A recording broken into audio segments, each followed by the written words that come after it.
The sound of the chair scraping across the floor still tightens my chest even after all these years. That night was not special. It was just another Tuesday in the house where I learned that kindness was often mistaken for weakness. I was 25 and still living with my parents only because I was between jobs after my previous company downsized. My sister Valeria Castillo remained the golden daughter. At 21 she was a whirlwind of perfume, privilege, and disasters that I always had to clean up. I had just finished an online job interview, my only chance to regain some stability.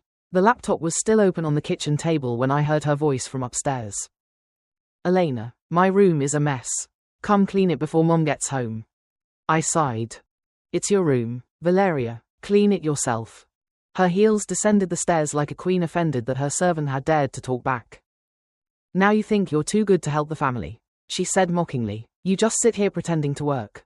By the way, if I'm working, I replied, trying to stay calm. Her eyes sparkled as if she had found something juicy to throw at me. Right, pretending, just like always. That's why they fired you. Before I could respond, the front door slammed shut. Mom's voice cut through the air like a blade. Why is Valeria's room still dirty? Elena, what did I tell you?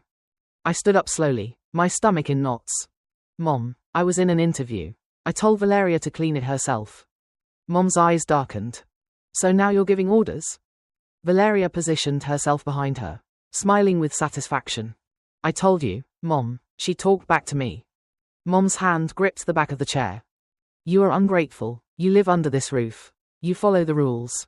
I am not your servant, I said quietly. The silence that followed was tense and dangerous. Suddenly, with a sharp movement, she pushed the chair toward me. The wooden edge struck my back. The impact echoed through the kitchen. I let out a groan, stumbling against the counter. The pain shot up my spine like fire. I felt the air leave my lungs. The pain teaches faster than any sermon. Dad's voice sounded behind me. He had been sitting in his armchair the whole time, watching. You will remember this next time before you open your mouth. Valeria burst into laughter as if it were family entertainment.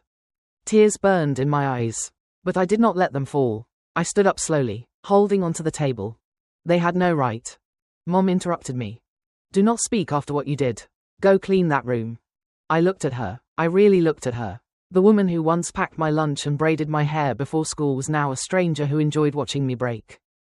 I can't believe this, I whispered. Believe it, she spat. You were born with nothing but attitude. You should be grateful we still let you stay here. My back throbbed with every heartbeat. I wanted to scream, to run, to disappear, but instead, I walked to my room, closed the door, and sank to the floor. Through the thin walls I heard them laughing. Mom, Dad, and Valeria, as if hurting me was just another family joke to tell at dinner. That night I pressed an ice pack to my back and stared at the ceiling. The house creaked, whispering memories of every time they told me I was not enough. But this time something changed. Maybe it was the pain, maybe the humiliation, or maybe it was the moment I understood that no one was going to save me. Not even myself, unless I finally stood up. The next morning I smiled when Mom shouted for me to come down and make breakfast. I cooked their eggs, served their coffee, and said nothing when Valeria complained that her blouse was not ironed. But inside, something burned. That night I had made a decision, one they would never see coming. The bruise on my back turned deep purple the next day, spreading like spilled ink. Every movement hurt, but I still smiled, a smile that hid something dangerous. Mom thought she had taught me a lesson. She hummed while cooking, happy, while Don Javier Castillo read the newspaper and Valeria stayed glued to her phone. Still smiling. Good morning, I said softly as I entered the kitchen. Mom turned, surprised by my calm tone. Good morning, how strange. You finally learned respect. I let out a forced little laugh. I guess pain really does teach quickly, doesn't it? She smiled proudly, as if hurting her daughter's back was an achievement. Good, maybe you'll finally be useful for something here. I poured the coffee, my hand trembling slightly, not from fear, but from control. If this house wanted to see me broken, I would let them believe it, at least until I found a way to make them feel what they made me live. At noon Valeria had left her usual mess. Makeup in the sink, clothes thrown everywhere. Elena, she shouted, bring me my sweater. I entered her room and froze. My bedsheet was on the floor covered in mud. Why did you take my sheet? She shrugged. The dog threw up on mine. The dog, Valeria smiled. Don't start crying, it's just a sheet. I needed it more than you. Before I could say anything, Mom's voice echoed in the hallway. Elena, you should be cleaning. I clenched my jaw. You mean Valeria's room? Of course, she replied sharply. She has more important things to do. I wanted to scream that I was not her servant, but I didn't. I needed time, patience, something I didn't have before. That night I lay down with my back against the cold wall. I heard their laughter from the living room about how dramatic I was and how useless people needed reminders. I bit my lip until I tasted blood and whispered to myself, this will not last forever. The next morning I woke up before everyone. For the first time in years I walked to Dad's shed, the one he never let me enter. It smelled of gasoline and rust, filled with old tools. I found what I needed, a metal box. Inside were spare keys, old bills, and emergency contact papers, and there, a folder labeled family insurance. I froze. They had always said they could not afford my university, my rent, or even decent food, but here was a policy in my name. They had used my personal information to claim government benefits, money I never saw. So the reason they kept me close was not family love. It was money. And in that moment something inside me broke forever. Later Mom handed me a broom. Clean the porch before dinner. I took it without a word. But outside I was not sweeping. I was dialing. Hello, I'm calling from the Social Services Department, I said with a firm voice. I believe there has been misuse of benefits in my name. The woman on the other end asked me some questions. I gave her all the data. Their full names, identification numbers, even the false forms I found. And then she said the words that made my heart race. Thank you, we will begin an investigation immediately. That night while they ate dinner I sat across from them quietly, but smiling. Don Javier looked up. And that smile? Nothing, I said. I'm just learning faster. They laughed, thinking it was sarcasm. They didn't know it was the truth. 2 days later the first call came. Dad answered calmly. Yes, this is Don Javier Castillo. What, an investigation? That's impossible. It must be a mistake. Mom looked up from her phone, her face pale. What is it? Dad's eyes fixed on me. They say someone reported us for benefit fraud.